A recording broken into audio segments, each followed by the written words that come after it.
Bapak, Ibu, dan saudara-saudari sedama, marilah kita duduk dengan rileks dan kita pada hari ini memperhatikan nafas kita, ya. Kita memperhatikan nafas sebagaimana nafas masuk dan nafas keluar.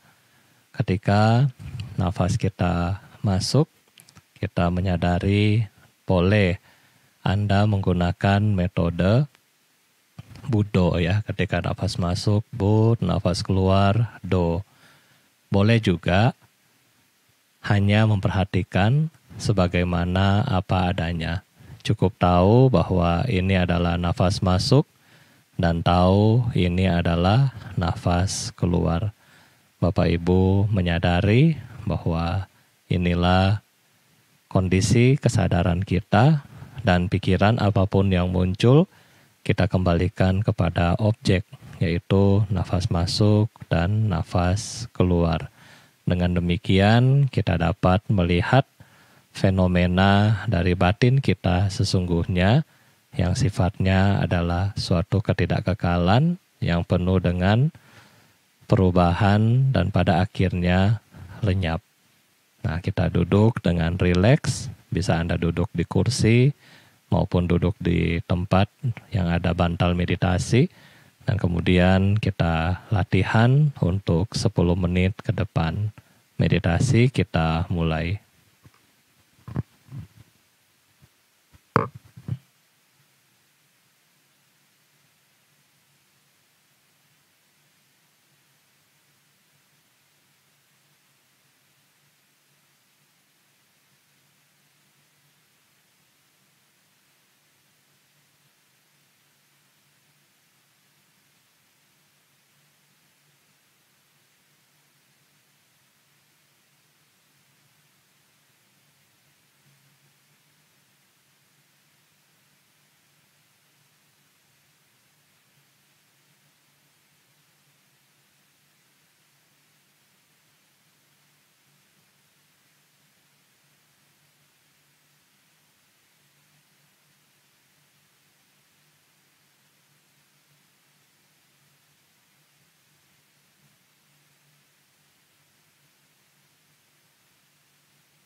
Sadari nafas masuk dan nafas keluar. Sadari bentuk-bentuk pikiran yang muncul dan lenyap.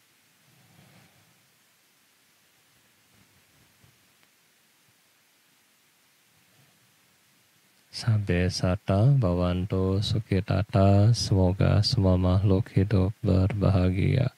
Sadu, sadu, sadu.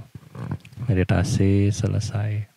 Bapak, Ibu, dan saudara-saudari sedama, sebelum kita menutup puja bakti pada hari ini, kita akan kembali bersama-sama merenungkan mengenai Manggala Sutta ya. Jadi sebelum kita libur panjang 10 hari kemarin, nah kita sudah membahas dari Manggala Sutta, baik waktu Bante masih di Banyuwangi sampai kemarin ya, akan dibahas oleh Bante Candasilo kemarin, dan hari ini Bante akan membahas beberapa poin yang mungkin kita akan renungkan juga buat pada malam hari ini, yaitu ketika kita membaca Manggala Sutta, banyak dari kita selalu berpikir tentang berkah ya. Kalau Bapak Ibu mau lihat, ada di buku terjemahannya di 123 ya. Untuk buku yang lama, buku baru sekitar di halaman 120. Nah, jadi berkah-berkah yang kita ingin capai itu bagaimana ya. Jadi kalau kita bilang sebab dan akibat ya, sebab dan akibat. Akibatnya adalah berkah. Berarti kita harus membuat sebabnya dulu. Ya. Nah, sama seperti dengan akibat daripada Anda kerja keras, mendapatkan kesuksesan, mendapatkan kekayaan, mendapatkan kesejahteraan. Itu adalah akibat daripada sebabnya Anda melakukan kerja keras. Nah, ketika juga Anda menjadi orang yang dengan IP yang tinggi ya, cum laude misalnya, itu adalah hasil, akibat. Sebabnya apa? Anda rajin belajar, ya mungkin rajin membaca, ketika Anda ujian Anda bisa menjawab, dan seterusnya. Itu adalah sebab. Nah, jadi di dalam hidup kita maunya apa? Dan buatlah sebabnya. Ya, jadi kita mau kadang-kadang umat mau akibat yang baik-baik ya. Oh, semoga saya menjadi orang yang sukses dan seterusnya. Itu adalah akibat, tetapi bagaimana kita membuat sebab ya, sehingga di dalam Manggala Sutta Buddha memberikan kita seluruh perumpamaan yang sifatnya adalah sebab yang harus kita kerjakan supaya benar-benar kita mendapatkan berkah. Ya, dan berkah yang Anda akan dapatkan bukan hanya berkah di dalam alam manusia, tetapi juga nanti di alam dewa. Karena di awal Manggala Sutta ini yang bertanya, yang menarik adalah yang bertanya di sini adalah dewa. Ya, bukan manusia yang bertanya, Buddha bagaimana saya mendapatkan hoki. Tetapi di sini yang bertanya kepada Sang Buddha itu adalah dewa, ya. Dewa yang datang memohon kepada Sang Buddha ketika beliau berada di Sawati, di Jetawana Arama. Ya, kalau Bapak Ibu pernah ke India, ini masih ada spotnya ya, di mana kuti Sang Buddha, di depan itu tempat dewa bertanya, ya, datang beranjali kemudian bertanya di situ. Nah, jadi ketika kita melihat mengenai berkah, ternyata semua mau berkah ya, bukan manusia, dewa juga mau berkah. Nah, kemudian Buddha di dalam bait pertama, beliau mengungkapkan kepada kita adalah asewana ca balanang. Tak bergaul dengan orang yang tak bijaksana. Ini dulu yang harus kita pahami ya. Bergaul dengan mereka yang bijaksana.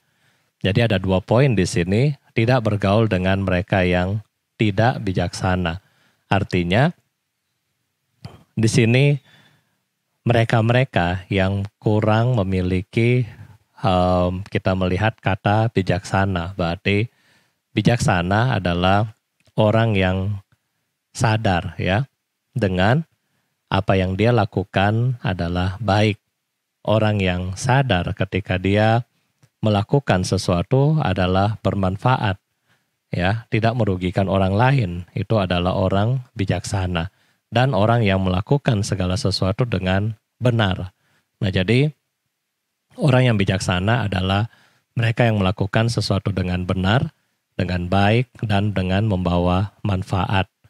Nah, jadi selain itu berarti orang yang tidak bijaksana. Lantas, bagaimana kalau misalnya kita bergaul dengan teman-teman yang tidak bijaksana? Ya, kita pernah membahas di dalam tahun lalu mengenai Sigolowada Sutta, ya. Bante masih ingat, nggak tahu Bapak Ibu di rumah masih ingat nggak? Ya, di dalam Sigolowada Sutta sudah jelas bagaimana kerugian kalau kita bergaul dengan teman-teman yang salah.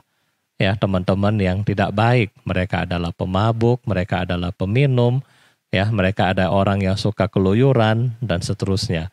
Nah, ini akan menyebabkan kita sendiri menderita, ya. Hari ini Bante nggak perlu bahas mengenai yang orang-orang seperti itu karena kita sudah bahas di pertemuan sebelumnya. Nah, jadi bergaul dengan mereka yang bijaksana. Itu dan berikutnya adalah menghormat kepada mereka yang patut dihormati. Siapa yang patut dihormati? Yang patut dihormati adalah orang tua. Ya, jika sebagai seorang anak kita menghormati sebagai orang tua, nah maka itu adalah satu berkah. Ya, kemudian juga adalah menghormat siapa? Kepada para tamu, ya.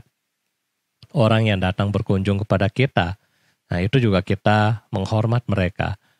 Ya, seperti bagaimana di dalam Nidikanda Sutta, ya. Bagaimana ketika orang datang kita menjamu. Nah, di situ adalah suatu perbuatan baik yang dapat membuat Anda memiliki harta. Ya, di dalam Nidikanda Sutta kita melihat ini adalah simpanan harta kebajikan. Nah, di situ salah satunya bagaimana kita melayani tamu yang datang berkunjung ke rumah Anda. Dan itu kita menghormati mereka di situ. Berikutnya kita menghormati kepada siapa? Kepada para guru kita. Ya, baik guru yang ada di sekolah maupun guru-guru dharma, ya, guru-guru dharma. Nah, kepada siapa juga kita perlu menghormati? Kepada pemerintah, ya, di mana kita berada, kita memiliki pemerintahan. Nah, kepada siapa? Kepada bos dari Bapak Ibu, ya. Menghormati siapa? Menghormati juga istri, suami, ya, saling menghormati di rumah. Kalau kita melihat di dalam Sigolowada Sutta itu sudah sangat jelas, ya, bagaimana hubungan antara kita, ya, sesama kita, dan sehingga itulah akan menjadi berkah karena siapa yang menghormati, dia juga akan dihormati. Apalagi ketika kita menghormati orang yang lebih tua, lebih senior dari kita, orang yang lebih pengalaman, orang yang suka berbuat baik, nah maka kita juga akan mendapatkan manfaat. Ya, Bapak Ibu bisa lihat kembali di dalam Petawatu, ya, ketika sesama umat mereka menghormati sesama upasaka dan upasika ternyata juga memiliki kesempatan untuk melakukan pelimpahan jasa kepada leluhurnya. Nah, ini juga sesama umat. Nah, jadi rasa hormat di sini juga penting. Ya, tanpa rasa hormat, nah kita di sini hidup dengan kurang berkah, ya, kurang berkah, kurang kesempatan untuk berbuat baik. Nah, jadi salah satu poin di sini adalah menghormat mereka yang pantas dihormati, ya. Nah, kemudian yang pantas dihormati di sini juga banyak, ya, ketika teaching, ya, seperti kalau misalnya kalau Bante ingat di India ketika His Holiness Dalai Lama ceramah, ya, semua orang itu beranjali. Ceramahnya 2 jam, anjalinya 2 jam, ya. Bagaimana mereka juga respect di situ terhadap damanya, teachingnya, ya. Nah, berikutnya adalah hidup di tempat yang sesuai. Kemudian di sini adalah hidup di tempat yang sesuai, berarti kita sadar dengan kondisi dari Bapak Ibu hari ini, dengan termasuk kami juga sebagai sangha, apakah tempat kita hidup sudah sesuai atau belum? Ya. Hidup di tempat sesuai ini karena apa? Di sini disebutkan karena jasa-jasa kita di dalam kehidupan yang lampau. Apakah kehidupan kita sebelum sekarang atau kehidupan kita kemarin? Nah, sehingga hidup di tempat sesuai ini kita perlu benar-benar di sini berpikir sadar mengenai suatu rasa syukur, ya, bahwa syukur saya punya dengan apa yang saat ini saya punya. Ya, saya tinggal di tempat yang seperti ini. Misalnya juga mungkin Bapak Ibu memiliki mata pencaharian yang sudah sesuai dengan dhamma, itu semua harus kita syukuri. Ya, bayangkan masih banyak orang yang masih hidup di tempat yang tidak sesuai. Ya, mungkin tempat-tempat yang maaf kurang layak untuk ditempati. Kadang-kadang air kotor dan seterusnya. Ya, kadang-kadang bukan cuma air, udara kotor dan seterusnya. Kadang-kadang juga mereka tinggal di tempat pemukiman yang dekat tempat bencana. Mereka tinggal di tempat yang sering konflik, perang. Nah, sehingga mereka juga tinggal di tempat-tempat yang memiliki iklim yang sangat ekstrim. Ya, sehingga disitulah kita harus bersyukur dengan apa yang sudah kita punya saat ini. Waktu Bante di Nepal, tahun 2018 waktu kita baksos ya. 18 apa 19? 19. Bante pernah pergi baksos di tempatnya Bikuni ya. Mereka di situ belajar seperti Atasilani, tetapi ini adalah satu kayak panti asuhan khusus untuk Atasilani ya. Mereka melatih sila. Semuanya cewek. Yang menarik di situ, Bante tanya kepada mereka. Mereka datang di sini sukarela atau dipaksa ya. Kadang-kadang kalau cewek-cewek kan mau disuruh ikut Atasilani, suruh cukur rambut itu susah ya. Cowok aja susah apalagi cewek. Kemudian pengurus bilang, oh mereka datang ke sini dengan sukarela. Kenapa mereka datang ke sini dengan sukarela? Nah, karena mereka tinggal sangat jauh dari tempat ini ya. Kalau Anda lihat Nepal ya, ini gunung ya, pegunungan Himalaya. Di sini nih daerah Nepal, Kathmandu ya.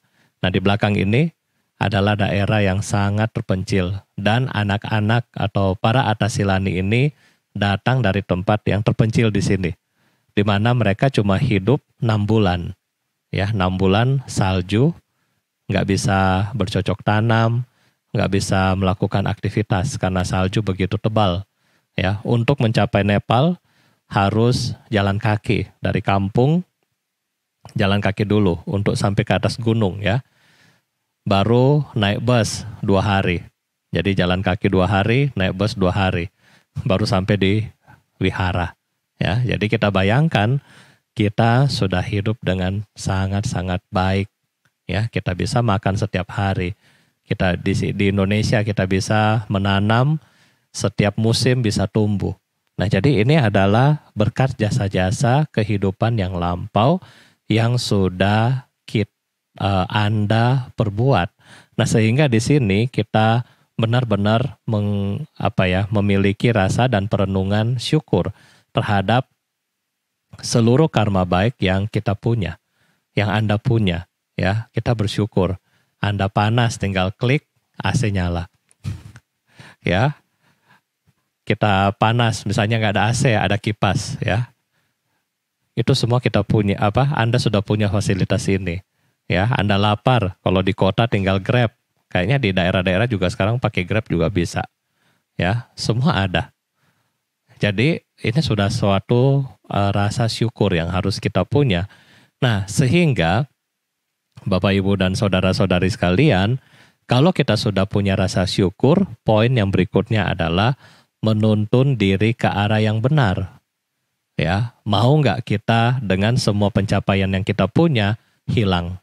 Karena kita gagal menjaga diri. Ya, misalnya kita sudah punya semua, kita lupa bersyukur. Kita pergi main judi, kita pergi foya-foya dan seterusnya, dan akhirnya semua ini hilang. Atau kita sudah bersyukur dan kita mau maju ke arah yang lebih baik.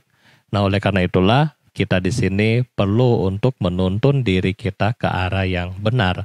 Sehingga arah yang benar ini menjamin Bapak Ibu untuk menjadi orang yang lebih maju, lebih sukses di masa mendatang.